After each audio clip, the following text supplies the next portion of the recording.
मित्रांनो नमस्कार. तुमच्या मुलांना शिक्षण देण्यात कसर करू नका, असे डॉक्टर बाबासाहेब आंबेडकर यांनी दिनांक 15 जानेवारी 1941 रोजी म्युनिसिपल चाळीमध्ये मुंबई येथे झालेल्या भाषणाचा वृत्तांत आज आपण त्यांच्या शब्दात पाहणार आहोत. सभापती भगिनींनो व बंधूंनो, बऱ्याच वर्षानंतर आज मी या ठिकाणी आलेलो आहे. लहानपणी मी ज्यावेळी एल्फिन्स्टन हायस्कूलमध्ये जात होतो त्यावेळेस याच ठिकाणी माझे काही नातलग होते. त्यांचे मला जेवणाचे आमंत्रण होते म्हणून मी आलो होतो. त्या दिवसापासून तो फक्त आजच मी येत आहे. एकंदरीत आजपर्यंत जे समाजकार्य होत आले आहे त्याचा वारा येईपर्यंत वाहत आला असेल असे मला वाटत नव्हते. त्याचे कारण असे की या ठिकाणी अजून कसलीही चांगली सभा झालेली आहे असे माझ्या ऐकिवात नव्हते. तथापि आज येथील लोकांनी ही सभा घडवून आणली त्याबद्दल मी समाधान वाटत आहे. मी दुसरी सगळी कामे बाजूला ठेवून हे इमारतीचे काम हाती घेतले आहे. या इमारतीची आपल्याला किती जरुरी आहे याची तुम्हाला चांगली कल्पना असेल असे मला वाटत नाही. तुम्हापैकी प्रत्येकाला माहीत असेल की आपल्या समाजाची कारकीर्द महाड सत्याग्रहापासून सुरू झाली. तुम्ही कुलाबा आणि रत्नागिरी जिल्ह्यातील राहणारे असल्यामुळे तुम्हाला महाडविषयी माहिती असणे शक्य आहे. या महाडच्या सत्याग्रहाचा माझ्या मनावर फार मोठा परिणाम झाला आहे. त्या सत्याग्रहापासून मी जर काही शिकलो असेन तर ते हे की आपण आपल्या उन्नतीचे काम करावयास लागलो तर अस्पृश्य लोक आपल्याला भयंकर त्रास देतात. महाडच्या ठिकाणी आपले लोक जेवायास बसले असताना स्पृश्य लोकांनी गराडा घातला, परंतु तेथे पोलीस असल्यामुळे त्यांना मला काही करता आले नाही. ज्यावेळेस सत्याग्रहास आलेले लोक आपल्याला गावी परत गेले त्यावेळेस बऱ्याच खेड्यांतून स्पृश्य लोकांनी आपल्या पुरुषांना मारलेच, पण आपल्या स्त्रियांना देखील भाल्याने मारहाण करण्यास मागे पुढे पाहिले नाही. इतकेच नसून बऱ्याच स्पृश्य लोकांनी आपल्या लोकांनी लावलेल्या जमिनी देखील काढून घेतल्या आणि बराच जाच केला. हा जाच कुलाबा जिल्ह्यातील आपल्या लोकांनी 1 ते 2 वर्ष काढला. परंतु खेदाची गोष्ट अशी की आम्ही मुंबईत राहणारे लोक त्यांच्याकरिता काहीही करू शकलो नाही. याचे कारण काय?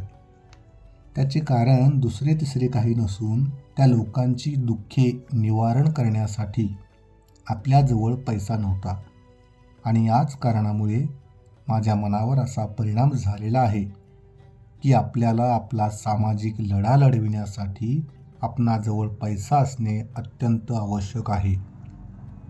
तो पैसा आपणाला या इमारतीपासून मिळेल असे वाटते. आत्तापर्यंत आपले बरेचसे सामाजिक काम झालेले आहे आणि होत आहे, परंतु जोपर्यंत मी हयात आहे तोपर्यंत ठीक आहे. परंतु माझ्यानंतर काय? आपल्यामध्ये अजूनपर्यंत व्हावी तितकी सुधारणा झालेली नाही.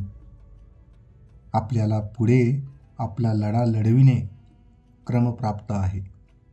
त्याकरिता ही इमारत झाल्यावर माझ्यानंतर लोकांना सोयीस्कर होईल यात शंका नाही. त्यांच्याकरिता मी जर एखादी योजना करून ठेवली नाही तर ते मला दोष दिल्याशिवाय राहणार नाहीत. ही इमारत झाल्यावर तिच्यापासून सालाना 5-6 हजार रुपये उत्पन्न येईल असा अंदाज आहे.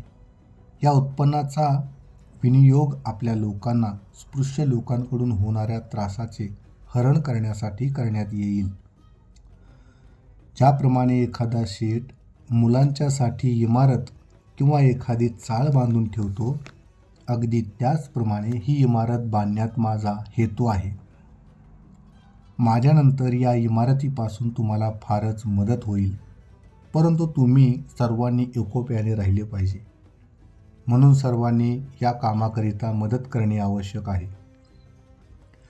या प्रसंगी मला आपणास 2 गोष्टी सांगाव्याशा वाटतात. त्यातली पहिली गोष्ट म्हणजे की तुम्ही जो हा कचरापट्टीचा धंदा करिता तो काही इतका मनाचा नाही. किंवा मानाचा नाही, तो अत्यंत गलिच्छ असा आहे. आपले लोक पूर्वी फलटणीत होते, हल्ली नाहीत. त्याचे कारण काय? त्याचे कारण आपले लोक हा धंदा करतात हेच आहे.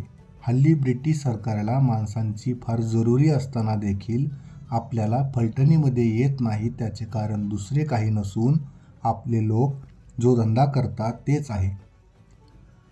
फलटणीमध्ये स्पृश्य लोकांचा जास्त भरणा असल्यामुळे ब्रिटिश सरकार आपल्यापेक्षा या बाबतीत त्यांची जास्त पर्वा करीत आहे.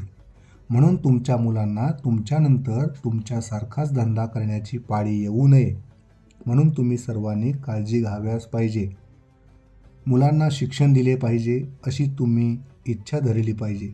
इतर जिल्ह्याचे मानाने जर पाहिले तर कुलाबा, रत्नागिरी या जिल्ह्यातील आपले लोक शिक्षणाच्या बाबतीत फार मागासलेले आहेत. तुमच्यात फार थोडे मॅट्रिक झालेले आहेत. ह्याकरिता तुम्ही तुमच्या मुलांना शिक्षण देण्यात कसर करता कामा नये. दुसरी गोष्ट अशी की तुम्हाला कपडे वापरण्याच्या बाबतीत फार वाईट सवय लागलेली आहे. तुम्ही कामावर जाताना, फिरावयास जाताना किंवा लग्नाला जाताना एकच कपडा घालीत असता. हे फार वाईट आहे. कामावर जाण्याकरिता व फिरावयास जाण्याकरिता किंवा लग्न कार्यात चांगले कपडे करा. 2 वेळचे खावयास नसले तरी चालेल, परंतु चांगले कपडे करा. कारण कपड्यापासून आज जगात मान सन्मान आहे. आणि तिसरी गोष्ट अशी की मुंबईत म्युनिसिपल कामगार युनियन फार जोरात आहे. मागे एकदा मडकेबुवांनी ही युनियन काढण्याचा घाट घातलेला होता. त्यावेळेस त्यांना यश आले नाही, परंतु आता त्यांच्या प्रयत्नाला यश आलेले आहे. म्हणूनच मी तुमचे व मडकेबुवांचे अभिनंदन करतो. संघटनेचे किती महत्त्व आहे याचे तुम्हाला एक ताजे उदाहरण देतो. म्युनिसिपालिटीमध्ये कामगार युनियनतर्फे ड्रेनेज डिपार्टमेंटमध्ये काम करणाऱ्या लोकांना त्यांच्या कामाच्या मानाने फार थोडा पगार मिळत असे. त्यांना जास्त पगार मिळावा म्हणून म्युनिसिपल कमिशनरला कळविले आणि संपाची नोटीस दिली. आमचा संप फोडण्याचा फार प्रयत्न करण्यात आला, परंतु त्यांना यश आले नाही. शेवटी मागण्या म्युनिसिपल कमिशनरने मान्य केल्या व ड्रेनेज डिपार्टमेंटमधील लोकांचा पगार वाढवण्यात आला. या मुंबईमध्ये इतर लोकांनी जे संप केले त्यांना यश आले नाही. मग हाच संप कसा यशस्वी झाला? त्याचे कारण दुसरे नसून संघटन हेच होते. तुम्ही जो धंदा करता तो करण्याकरिता स्पृश्य लोकांना दरमहा 100 रुपये दिले तरी कोणीही करणार नाही. म्हणून तुम्ही एकी केल्याशिवाय या मुंबईमध्ये राहणाऱ्या लोकांची नांगी तुमच्या हातात राहील. हल्ली तुम्हाला महागाई भत्ता मिळावा म्हणून म्युनिसिपालिटीमध्ये ठराव आणलेला आहे. म्हणून तुम्ही म्युनिसिपल कामगार युनियनचे सभासद होऊन युनियनला लढ्याला सहाय्य करा. इतके सांगून मी माझी जागा घेतो. धन्यवाद.